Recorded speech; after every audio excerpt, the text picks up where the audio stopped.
Okay, I need you to hear me out. Because what I'm about to tell you, I know how it sounds. I know. But I was there. I lived it. And I need someone to know the truth before he finds me again. His name is, actually, I don't know his real name. Everyone just calls him the Alpha King. And 3 weeks ago, I had never heard of him. I didn't know werewolves were real. I didn't know that the woods behind my town were his woods. And I definitely didn't know that surviving one night in those woods would make me the one thing he's been looking for. Stay with me. Because this story, it changes everything. So I grew up in a town called Duskfall, Oregon. And if you've never heard of it, good. Keep it that way. It's one of those towns where everybody knows everybody. The diner closes at 8 p.m., and the biggest drama is whose cow got loose on Route 9. Oh, and also, there are werewolves in the woods. Or so everyone said. I want to be clear. I was not the girl who believed this. I was the girl who rolled her eyes at it. I was a biology major. I believed in evolution, in cell structures, in things I could see under a microscope. My name is Lily Carter. I was 22. I had just come back home after finishing my second year of college, and I was bored out of my mind. My mom kept telling me to stay away from the Blackwood Forest at the edge of town. My neighbor Mr. Ellis kept his porch lights on all night, every night, because of what lived in those trees. And my best friend Kayla had this whole folder on her phone of evidence. Blurry photos, paw prints the size of dinner plates, a video of something running between the trees so fast the camera couldn't even track it. Lily, these are real, she'd say, shoving her phone in my face. And I'd say, Kayla, that could be literally anything. A bear, a really athletic deer. She didn't think that was funny. But here's the thing about being the skeptic in a town full of believers. You get cocky. You start thinking you're the smart one. You start thinking that all the people who are scared are just scared of nothing. I was so wrong. It started, as most disasters do, with a dare. We were at Kayla's house, 4 of us. Me, Kayla, her boyfriend Derek, and our friend Mia. It was a Friday night, nothing to do, and Derek, who I love but who has the survival instincts of a golden retriever, suggested we go into Blackwood Forest. Just for like 20 minutes, he said. Just to the first clearing, he said. What's the worst that could happen, he said. Famous last words, Derek.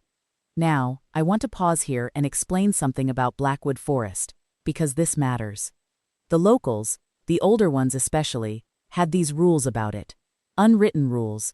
Everyone just knew them. Don't go in after sunset. Don't make loud noises near the tree line. And never, ever go in on the night of the full moon. Guess what night it was? Yeah. Full moon. Bright, massive, hanging in the sky like a spotlight. And me, rational, logical, eye-rolling Lily, said fine. Let's go. I'll prove nothing happens. Kayla grabbed my arm. Lily, I'm serious. We shouldn't. Kayla. I pulled away gently. I love you, but nothing is going to happen. I said that with so much confidence. I cringe thinking about it now.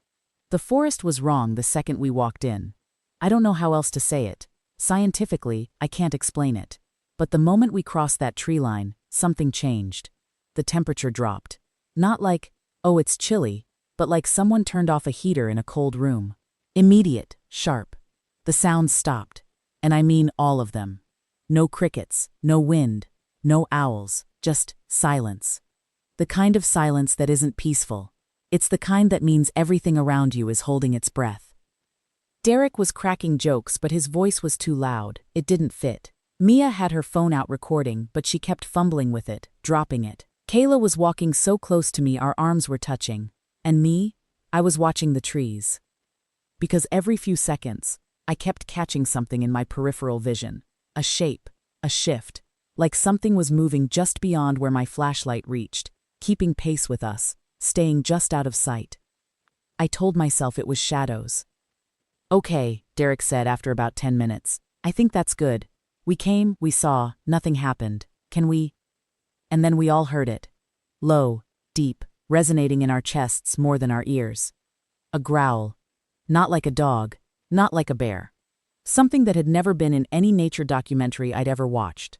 Run, Kayla whispered. And they did. All 3 of them. Gone. Scrambling through the trees, footsteps crashing, Derek swearing, Mia screaming. And me? I couldn't move. My feet were locked. Every logical thought I'd ever had just evaporated, because the rational part of my brain knew I should run. But something else, something I couldn't name, was telling me to stay. It stepped out of the dark. And I want to be precise here because I've replayed this moment probably 1,000 times. It wasn't fully a wolf, and it wasn't fully a man. It was something in between. 7 feet tall, easy, shoulders that blocked out the moonlight behind it. There was dark fur, not covering everything, but along its arms, its back, its jaw. Its hands were hands, but the fingers ended in something sharp. Its face was recognizable as a face, a human face almost. Strong jaw, high cheekbones. But the eyes were gold.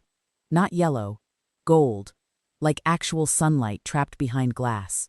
And those eyes were locked on me. I was shaking. I could feel my heartbeat in my throat, my temples, my fingertips. But I didn't scream. I don't know why. Maybe I was in shock. Maybe some deep, ancient part of my brain understood something my logical mind didn't.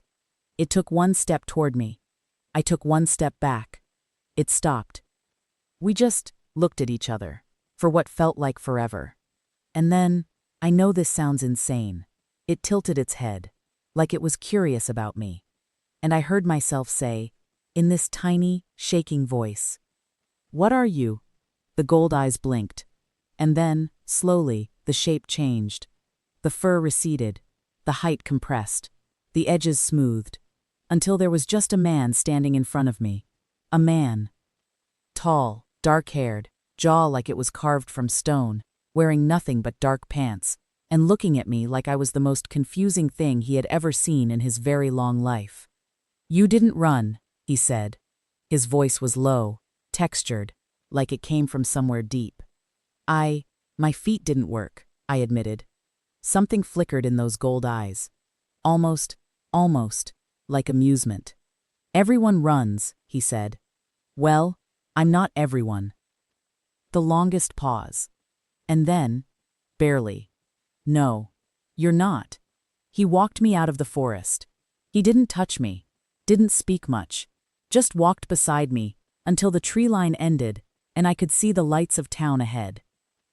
At the edge of the trees he stopped. I turned around.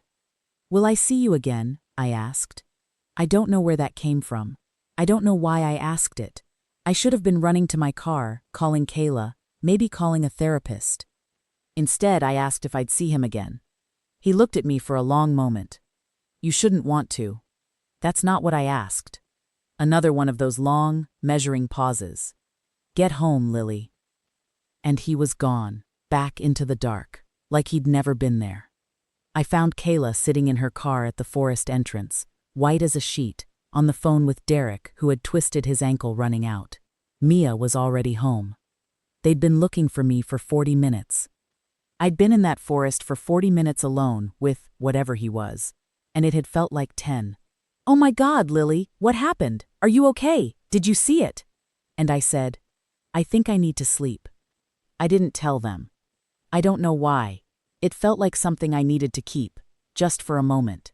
Like telling it out loud would make it too real, or would make it mean something I wasn't ready for it to mean yet. I went home. I went to bed. And I lay there staring at the ceiling, thinking about gold eyes 3 days later. Duskfall lost its mind. There were SUVs parked along Main Street that had never been there before. Big, dark, tinted windows. No license plates I recognized. People were whispering everywhere I went. The diner, the gas station, the post office. And then I overheard 2 of the older men outside the hardware store, voices low and tight. "He's here. The Alpha King is here. In our town. But why? He hasn't come here in decades." I know. Alpha King. My stomach did something uncomfortable. I went to find Kayla.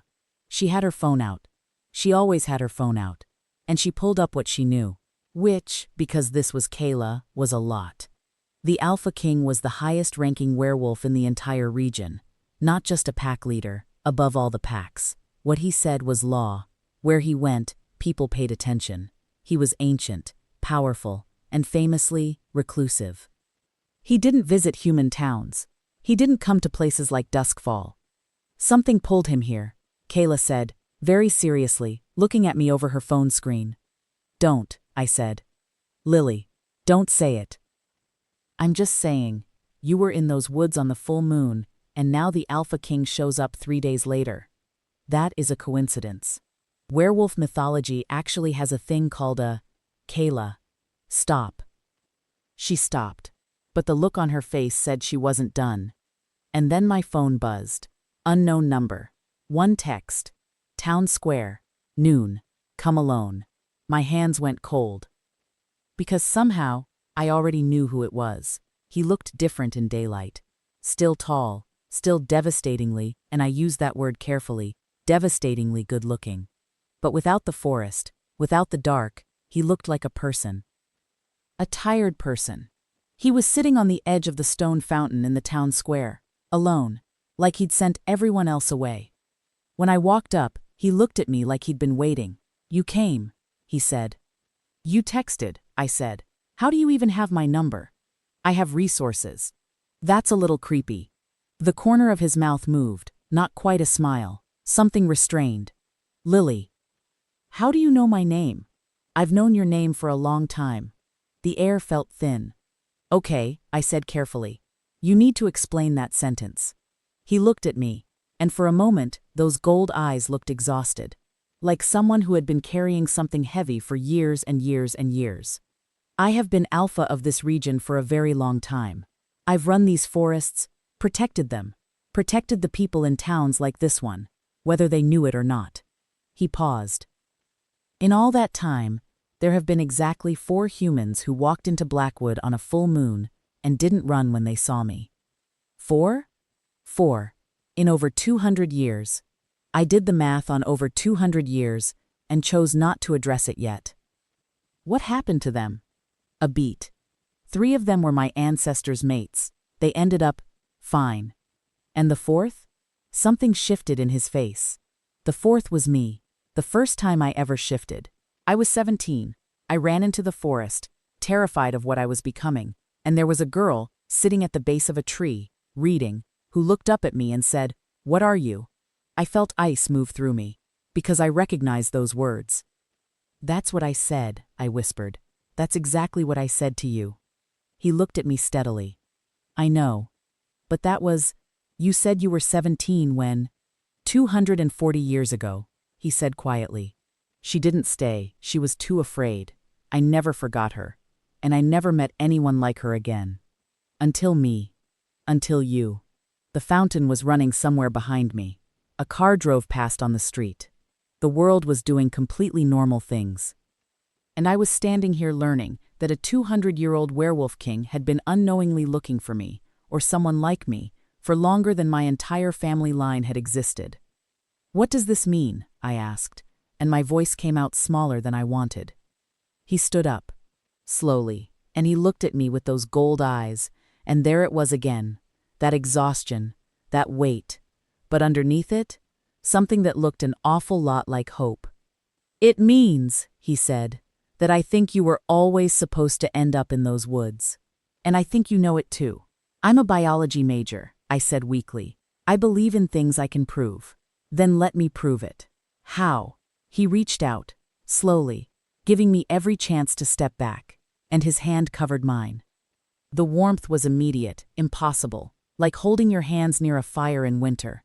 And something in my chest, something that had no name and no logical explanation, clicked. I looked up at him. What was that? He was watching me, like he already knew what I'd felt. That, he said softly, is what I've been waiting 240 years to find. I should have left. I should have said this is insane, walked to my car, driven to a different state, never looked back. Instead, I heard myself ask, what happens now? And he said, with the most heartbreaking honesty I'd ever heard from anyone, that depends on how brave you are. Pause. And the thing is, I've always been brave. I just never knew what for. Until now. Okay, I know. You have questions. Trust me. So did I. Who is he, really? What does mate actually mean for someone like me, a human? What did the other 3 humans go through? And what is he so afraid of that it's written all over his face every time he looks at me? I'm going to tell you everything. But you've got to be here for part 2. Leave a comment. Just say I stayed, so I know you're with me on this. Because Lily's story is just getting started. And I promise you, it gets so much more complicated. See you next time.